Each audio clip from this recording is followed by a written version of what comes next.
चला गाईज आजच्या ओमनकारी आपण चालू करूया सावकाश सावकाश. काय आहे त्या हे आपलं चण्याचं पीठ आहे.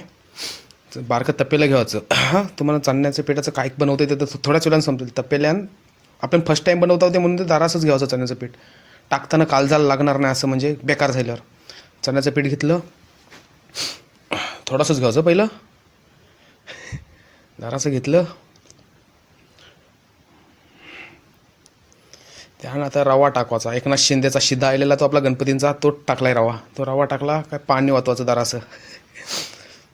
पाणी ओतून मीठ टाकून घ्यायचं, चवीपुरती मीठ टाकवायचं. मीठ टाकून झाली का हळद टाकवायची, रंग येईल आपला. आता तुम्हाला सावकाश सावकाश समजत जाईल मी काय बनवते. हळद टाकून झाल्यावर तेल टाकवायचं.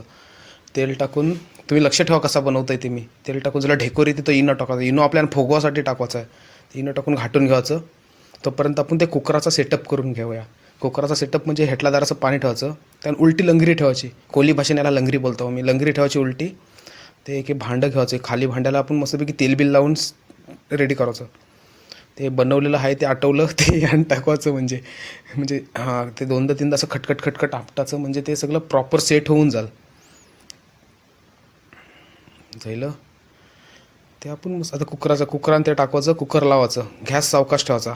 कुकराची शिट्टी काढवायची. शेजाऱ्यांना आवाज जाता काम ते होते तो उशीर आपण कढीपत्त्याचा तडका देऊया. काय ते गोड तडका बोलतात त्याला. मिरची, कढीपत्ता, जिरं आणि राई ते घेतलं, साखर,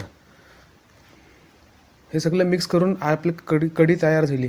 ही गोड आहे साखर बिकर टाकून. आता तुम्हाला समजलं असेल मी काय बनवतंय ते थोडक्यात. म्हणजे शिट्टीचा म्हणजे मेन शिट्टीचा विषय आहे. शेजाऱ्यांना समजता कामा नये म्हणून शिट्टी काढून सगळं करा.